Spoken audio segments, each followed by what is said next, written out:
Հարգելի գործընկերներ, երևի առաջական թե երկու անգամ եմ օգտվում այս հնարավորությունից։ Նախանձարան պարոն Բագրատյան ձեր ասածներին, եթե դուք ուզում եք խցանման հարցը լուծեք, ապա աշխատենք այնպես անենք, որ երեխաները ոտքով գնան դպրոց, ոտքով, ընդամենը այդքան բան, հետևեք աշնանային եւ գարնանային արձակուրդներին եւ դուք կտեսնեք, թե ինչ է տեղի ունենում, ինչքան ազատ է Երևանը։ 24 թվականի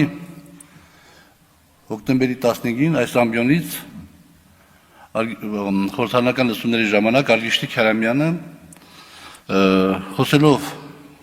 ավտոներկրողների շուկայում որոշ չարաշահումների մասին, որոնք անկասկած կան բոլոր բնակավարներում էլ, ասաց, որ խնդիրը լուծելու համար ինքը համագործակցեց պետական եկամուտների կոմիտեի գործընկերների հետ, այսինքն Քարամյանի հետ, եւ գտան լուծումներ։ Ըստ էության,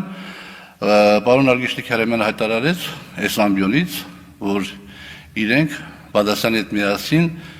մեկնաբանել են օրենքը եւ իրենց հայացողությամբ այն կիրառել, որի արդյունքում այդ ոլորտը կործանվեց Հայաստանում, այս պահին համենայն դեպս, եւ որը ընդգրկում էր մոտ 10,000 քաղաքացու այդ աշխատանքների մեջ, բերողներ, վերանորոգողներ եւ այլ։ Եվ պետական բյուջեն անցած տարիների ընթացքում չստացավ մոտավորապես, ուղիղ մուտքերով չստացավ մոտավորապես $400 միլիոն, որպես փաստ, մերկապարանոցությունի ասեմ, որ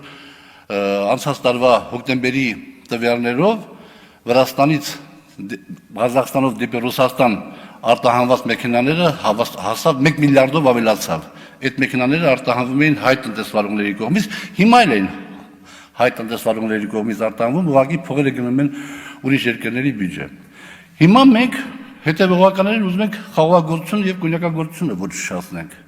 Այն ինչ որ տեղի ունենում է Վրաստանում, որ մեքենաները արդեն կան, մեքենաները որ 45 օրվա կանգնած են արդեն այդ վիճակում, եւ ես ամենակիչը մեկ գործարան գիտեմ, որ այս պահին իր աշխատողներին ուղարկել է հարկադիր արձակուրդի, չի կարողանում աշխատացնել, վճարել աշխատավարձներ եւ այլ, եւ սա շատ վտանգավոր իրողություն է։ Կամաց մենք հիշեցնում ենք այն իրավիճակին, եւ որ մարդ ուզում է ինքնասպանություն անի, դեպի վանայից տակ ջուր է լցնում եւ երակները կտրում է, որպեսզի անցավ ինքնասպան լինի։ Հիմա մենք ամեն հարց թողնում ենք բացի թողի, թե ոնց գլուծվի, ինչ արդյունք կլինի։ Սա շատ վատ է։